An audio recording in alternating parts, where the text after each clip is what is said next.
Hey everyone, Brian here from Vintage Classic Specialist. Happy Tuesday, everyone. It is time for another episode of Day in the Life of Vintage Classic Specialist. If you happen to be new here, these are our daily episodes where we pretty much just talk about what we did, what we accomplished today in the shop. And at any given point in time, we've got 10, maybe 11 or so cars, give or take. Some of which are in here, some of which are outside at the moment, one of which is in our paint and body booth, and et cetera, et cetera. But anyway, let's talk about what happened today. So go ahead and start with Rafa's day. So if you don't know the story behind this bus, I'll just be brief. If you do know the story behind this bus, I'll be brief. So anyway, this bus came in for safari windows and a headliner, pretty much, and a little paint and body work, but we kept finding more and more things wrong. The brake system, we pretty much ended up redoing the whole thing. Shifter was a mess. Anyway, so the car is going back together now with all that stuff replaced, fixed, etc. And so Rafa today was pretty much putting back in, for the most part, the seats in the back here. So I think yesterday he had the back seat in partially, but not all the way. The car was actually missing the brackets that the backrest of the back seat that basically bolted to the body. I think I might have mentioned that yesterday. So anyway, so those went in today. So that is bolted in for real now. And then likewise, he installed the kick panel at the bottom there that you see. And then went ahead and installed the middle seat. And there were some issues with the brackets and stuff on this. Whoever put this bus together seemed like maybe they didn't quite 100% know what they were doing. There was some kind of weird stuff going on that Rafa tried to address the best he could. But anyway, it's in. Its kick panel is in. And so I think those are kind of the main things that he did today on this bus. There might have been some other minor things, but yeah, it's getting very close, guys, to being done where we can get it back to its owner. Oh, I know what else he did. He also put in the seals on the cargo doors, which there were seals in here, but they were pretty old and crappy. So of course we installed new ones. So those are in now. And by the way, if you go to install those seals, again, these are these gray kind of foam material ones. Pretty much on every bus we put together, we have to go and trim these to make them thinner in this direction. Because the way they come from Wolfsburg West, they're too fat and the doors essentially won't close. So we painstakingly go in and basically shave them down, again, the thickness in this direction. They stick out like way too far when you don't trim them. We cut them like probably roughly in half, again talking about this dimension here, and then glue them in. And of course we cut them in half and we preserve the sort of nice face here, which is the one that shows, and then cut off kind of the back side of it, which is what gets glued into the channel here. So there's a little tip for you. If you go to replace those on a bus, don't be surprised if they're way too fat and your doors won't close and you have to go and painstakingly trim those. We use a combination of scissors or sometimes razor blades, etc. Be careful, obviously, if you're doing that. Don't chop your finger off and then blame me. He also put in, I think, maybe he didn't get there quite yet. I thought he also put in the door to body seals, but I guess he didn't quite get there yet. So anyway, those were kind of the main things today for Mr. Rafa on this one. So probably this bus won't be leaving this week, but I am pretty confident that it's going to be leaving next week. Still need to pick up the drums from Candido's as far as machining those, since everything on the brakes is new. Start with the fresh surface on the drums and the brakes should be pretty amazing. All right, guys. So why don't we talk about what I did? I worked on a Ghia, not this one today, this one, which I don't think I had really done a whole lot on. It is some kind of small things, but today did some kind of big things on it. Namely, I assembled the front beam. So I think yesterday I actually put the torsion leaves in the beam and put the adjusters on. Yeah, so today I actually installed the torsion arm seals and the torsion arms themselves, and then all the grub screws and hardware and stuff that holds those in.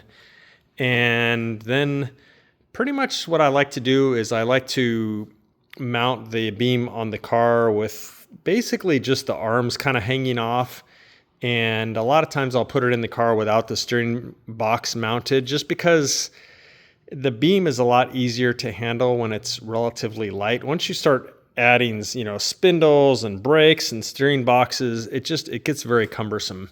And so I can install a beam by myself without too much trouble when they're bare like that. But when they start getting loaded down, they get, again, very awkward, and it kind of starts becoming more of a two-person job. But anyway, so yeah, installed that with basically just the arms, which I installed on the bench. And then from there, yeah, the spindles went in.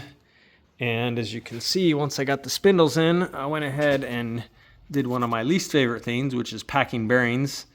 So packed the inner and outer bearings for both front rotors, and then pressed in the bearing races, inner and outer, on both sides.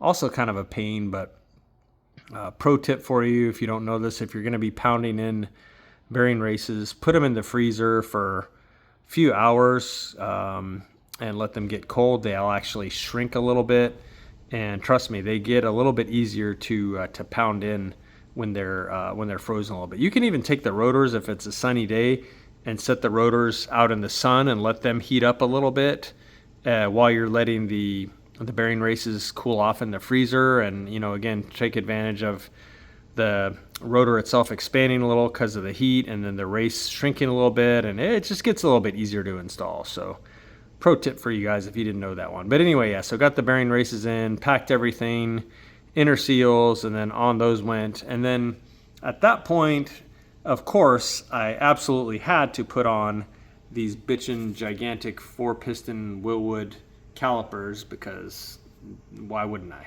And at that point, it's very easy. There are literally 2 bolts on each one holding it on. So of course I had to put those on because I wanted to see how awesome it was going to look.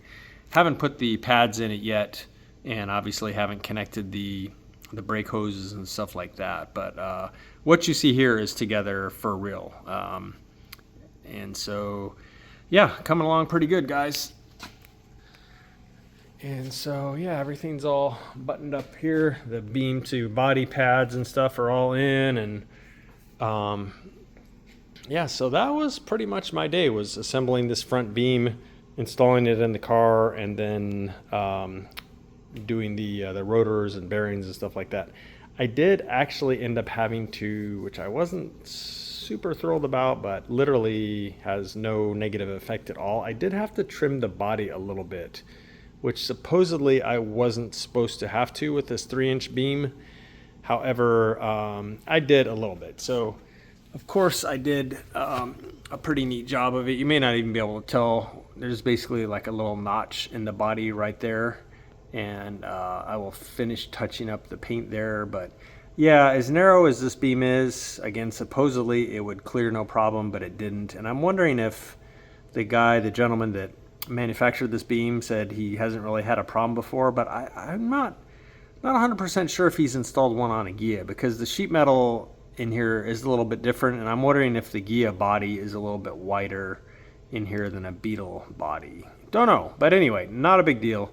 Trimmed it, took my time, did a neat job, trimmed it the same on both sides, and I already touched up the undercoating where the cut line was, so now I'll come back and touch up the orange paint as needed a little bit in here. But yeah, so that took a little bit of extra time, but it's in now, it's bolted in for real, everything's tight and good to go. So the next thing on this car is I will probably go ahead, and I do have everything now, all the bearings and seals and everything, to install the rear trailing arms, rear adjustable spring plates with their covers and grommets and stuff like that. So we'll see, guys. I may actually start in on the rear suspension on this one tomorrow. So I do need to assemble the trailing arms off the car, I'll do that on the bench because, again, there's bearings that go in them, which sometimes are a tight fit or, you know, a pain in the ass to get in. And so, yeah, I'll go ahead and bench assemble the trailing arm assemblies with the stub axles. And then at that point, I can go ahead and put those on the car, spring plates, etc. And again, I think I mentioned yesterday, I'm going to set the spring plates up where they're basically at stock height, but I'm going to try and set them up where the adjustment is all pretty much in the lower direction, like bringing the car lower. So I'll set them up like that where it's going to start off at stock height and then we can go lower from there. On the front right now, I set the adjusters about in the middle, which I'm probably going to have to go up, like raising the suspension in the front because, again, 2-inch drop spindles. With the adjuster set in the middle, the car is probably going to be 2 inches low in the front. So I'm going to need to probably adjust those up to bring the car up some. Because right now, it's probably going to be a little bit more than he wants. It would be about 2 inches. But we'll see. Anyway, that's the good thing about having adjustable suspension, guys, is relatively quick and easy to adjust, especially with the adjustable spring plates on the back. It's the job to adjust literally is like minutes. And you can kind of do it to your heart's content, get it where you think you want it, take the car for a quick spin, you know, let it do any settling or anything, take measurements or whatever you want, and then come back and fine tune it. So yeah, super easy, guys. Adjustable beam, adjustable spring plates. As far as I'm concerned, that's the only way to go on a car that's not going to be stock as far as like ride height, wheel tire combo, stuff like that. So that was pretty much this one for today. Renee is continuing to work on the paint work on the formerly pearl white, now Java green 67 Beetle. And Santiago, our upholstery wizard, is actually doing a pop top, like an SO, I guess 42 style pop top on a Brazilian bus that we're helping a customer out that has been asking us to help her out with this for quite some time. So we're finally kind of squeezed her in. So I'll try and show that later in the week. But yeah, it's basically going to be a custom canvas for that pop top. So guys, that is it for today. Thank you all very much for watching as usual, and we'll see you again tomorrow.